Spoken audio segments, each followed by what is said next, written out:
ኢትዮጵያውያን እየተመለከታችሁትና እየታዘባችሁት እንደሆነው ዓለም በአስቸጋሪ የፈተና ምዕራፍ እያለፈች ነው። ዓለም ይህንን መሰል ነገር ሲገጥማት ከመቶ ዓመታት በኋላ የመጀመሪያ ነገር ነው። የኢትዮጵያ መንግስት ኮሮና ወይንም ኮቪድ-19 የዓለም ሁለንተናዊ ችግር ሆኖ ብቅ ካለበት ጊዜ ጀምሮ ደረጃ በደረጃ የመፍትሄ እርምጃዎችን ሲወስድ ቆይቷል።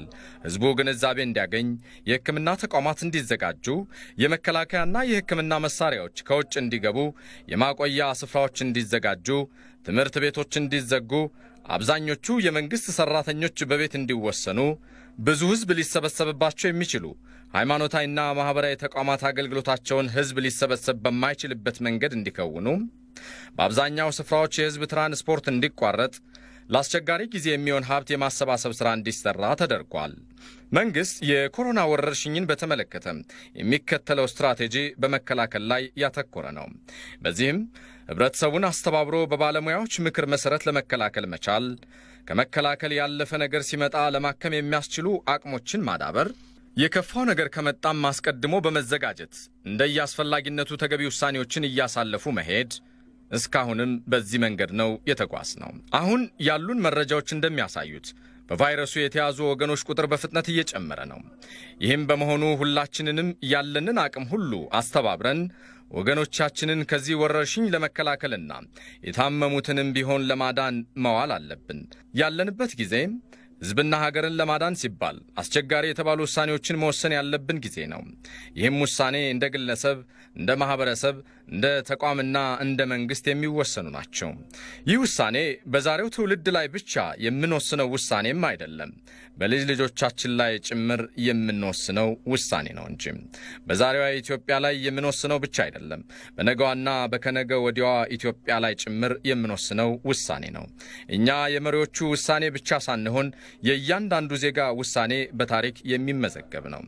ይህንን አስቸጋሪ ጊዜ ልናልፈው የምንችለው በአካል ተራርቀን በመንፈስ ግን አንድ ሆነን ከቆምን ብቻ ነው።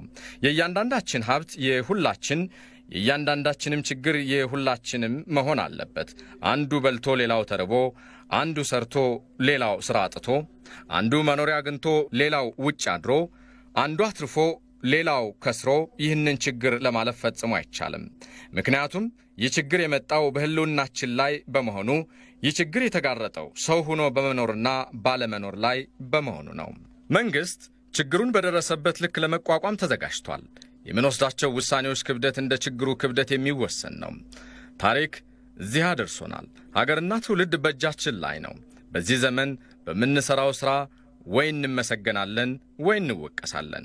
ከምንም በላይ ግን በጊዜና በአቅማችን ማድረግ ያለብንን ካላደረግን የበለጠ እንወቀሳለን። ይህ ደግሞ ሁላችንም ኢትዮጵያውያንን የሚመለከት ጉዳይ ነው። ከተረፍን አብረን ነው፣ ከከሰርንም እንደዛው አብረን ነው። የኢትዮጵያ መንግስት የኮሮና ወረርሽኝ እየተባባሰ በመምጣቱ ምክንያት የአስቸኳይ ጊዜ አዋጅ አውጇል። ይህም በሕገ መንግስቱ አንቀጽ 93 መሰረት የተፈጸመ ነው። ይህንን መሳይ አዋጅ ብዙ ሀገሮች ካወጁ ሰንብተዋል። እኛ እስክንዘጋጅና ሁኔታው የግድ እስኪለን ጠብቀናል። ጊዜው ሲጠይቅ ግን አውጀናል። ሀገርን ለማዳንና ትውልድን ለመታደግ ከዚህ በላይ ልንወስን እንደምንችልም መታወቅ አለበት። ዜጎቻችንም ከዚህ በላይ ግዴታቸውን ለመወጣት ወገባቸውን አጥብቀው መጠበቅ አለባቸው። በዚህ ወቅት ሁላችንም ችግሩን ለመቋቋም ከሚሰሩት አካላት ጋር አብራችሁ እንድትቆሙ ጥሪ ያቀርባለሁ። ከዚህ በተቃራኒ ችግሩን ለማባባስ የሚሰሩ ካሉ ግን በሕጉ መሰረት የማያዳግም እርምጃ እንወስዳለን። ወገኖቼ፣ ኢትዮጵያውያን የሚያምርብን መረዳዳቱና መደጋገፉ ነው። ድሆችን እንርዳ። በአካባቢያችን ላሉት አቅመ ደካሞች እንድረስላቸው። የቤት ተከራዮቻችን ዕዳ እንካፈልላቸው። ከቻልን አናስከፍላቸው፣ ካልቻልን ቅናሽ እናድርግላቸው። ያም ካልሆነ ግን ይህ ጊዜ እስኪያልፍ እንታገሳቸው። በዚህ ወቅት ተከራዮችን ከቤት ማስወጣት ፈጣሪም ታሪክም ሕግም ይቅር የማይሉት ወንጀል ነው። ማናችን አልፈን ማናችን እንደምንተርፍ ለማናውቅበት ጊዜ ከመተባበር የተሻለ መሻገሪያ የለንም። የግል ባለሀብቶች የሰራተኞቻቸው ሕይወት እንዲያስጨንቃቸው አደራ አላለሁ። መንግስት የኢኮኖሚ ችግሮቻችንን ለመፍታት አስፈላጊውን ሁሉ እየወሰነ አብሯችሁ እንደሚሆን በዚሁ አጋጣሚ እገልጽላችሁ። ለሌሎች ወገኖቻቸውና ለሀገራቸው ሲሉ ቤታቸውን፣ ሆቴላቸውን፣ አዳራሾቻቸውን፣ የእምነት ተቋሞቻቸውን፣ መኪኖቻቸውን፣ ገንዘባቸውንና ህልውናቸውን የሰጡ ዜጎቻችንን ስናይ ይህንን አስቸጋሪ ወቅት ከፈጣሪ ጋር ሆነን ልናልፈው እንደምንችል እርግጠኞች እንሆናለን። በሌላ በኩል ደግሞ ከወገኖቻቸው መከራ ለማትረፍ የሚሽቀዳደሙ ከመከራ እንኳን የማይማሩ ሰዎችን ስናይ መንገዱ ከባድ እንዳይሆንብን እንሰጋለን። በጎ አድራጊዎቻችን የምናመሰግነውን ያህል መንገዳችንን ይበልጥ ፈታኝ የሚያደርጉብንን ስግብግቦች ግን ለሕዝብና ለሀገር ስንል አስተማሪ የሆነ ቅጣት ለመቅጣት እንገደዳለን። የሕክምና ባለሙያዎቻችንን በሚቻለው ሁሉ እንርዳ። ያለ እነርሱ ግንባር ቀደምትነት ትግሉን ልናሸንፈው አንችልም። የሕክምና ባለሙያዎቻችን ማክበር፣ ማመስገንና በጉዟቸው ሁሉ መተባበር ከእያንዳንዳችን ይጠበቃል።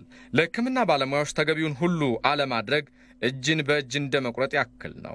ከእነርሱ በተጨማሪ የመከላከያ አባላት፣ የፖሊስ ሰራዊት አባላት፣ የኤሌክትሪክ ኃይልና የውሃ አቅርቦት እንዳይስተጓጎል የሚሰሩ ባለሙያዎቻችን፣ የሚዲያ ባለሙያዎች፣ የመገናኛ መስመሮቻችንን ላይ 24 ሰዓት የሚያገለግሉ ዜጎች፣ እኛ ቤት እንድንውል እነርሱ ውጭ የሚውሉ ሰራተኞች ተገቢው ምስጋናና ድጋፍ ከቤተሰቦቻቸውም ከማህበረሰቦቻቸውም ያስፈልጋቸዋል። በዚሁ አጋጣሚ አርሶ አደሮቻችን የበልግ ወቅት እንዳያልፍብን ራሳቸውን ከቫይረሱ እየተጠነቀቁ በምርት ሥራ ላይ ጠንክረው እንዲሳተፉ አደራ እላቸዋለሁ። ከቫይረሱ ባልተናነሰ የእርሻ ምርት መቀነስና የእርሻ ምርት አለመኖር ሀገራችንንና ሕዝቧን ይጎዳታል። እናንተ ሀገር መጋቢዎች ስለሆናችሁ እየተጠነቀቃችሁ ካለፈው የተሻለ ምርት ለማምረት ትጉ። መንግስታትም አስፈላጊውን ሁሉ ሙያዊና ድጋፍ ያደርጉላችኋል። የኢንዱስትሪ ምርቶቻችንም ፈጽመው መቆም የለባቸውም። ለሰራተኞቻችን ሕይወት እየተጠነቀቅን በወረርሽኙ ምክንያት የሚያጋጥመንን ተግዳሮት ሁሉ እየተቋቋምን በፋብሪካ ምርቶች ላይ የተቻለንን ሁሉ ጥረት እናድርግ። በተለይም ከውጭ የምናስመጣቸው ምርቶችን ለመተካት ለሚደረገው ጥረት መንግስት አስፈላጊውን ድጋፍ ሁሉ እንደሚያደርግላችሁ እገልጽላችኋለሁ። በተለይም ግን በምርት ዝውውር ጊዜ ከፍተኛ የሆነውን የመጨረሻ ጥንቃቄ እንዲደረግ ለአፍታም ቢሆን እንዳትዘነጉት ይሁን። ይህ ጊዜ ያልፋል። ሀገራችን ከዚህ የሚያስከትሉና ይህ ጊዜ ያልፋል። ሀገራችን ከዚህ የሚስተካከሉና ከዚህም የሚብሱ ፈተናዎችን አልፋለች። ዓለማችን በየዘመናቱ የከፉ ተግዳሮቶችን አልፋ ነው እዚህ ዘመን ላይ የደረሰችው። የሚሰጡንን መመሪያዎች በሚገባ እናክብር። የጤና ባለሙያዎቻችንን የሚሉንን ለሕይወታችን ስንል እንስማ። በኮሮና አይቀለድም። ጉዳዩ ከመኖርና ካለመኖር ጋር የተያያዘ ነውና ይህንን ፈተና ለማለፍ ባለ 3 ማዕዘን ትብብር ያስፈልገናል። ወደ ጎንኛ እርስ በርሳችን፣ እያንዳንዳችንም ደግሞ ከፈጣሪያችን ጋር፣ እኔ ከሌላው ወገኔ ጋር፣ ሌላው ወገኔ ከኔ ጋር፣ እኔና ሌላው ወገኔ ደግሞ ከፈጣሪ ጋር የምንገናኝበት መስመር መቼም መቋረጥ የለበትም። በርትተናልና ተባብረን የሚጠበቅብንን እናድርግ። ጸንተናልና በተሰበረ ልብ ሆነን ወደ ፈጣሪ እንለምን። ፈጣሪ ከኛ ጋር ነው።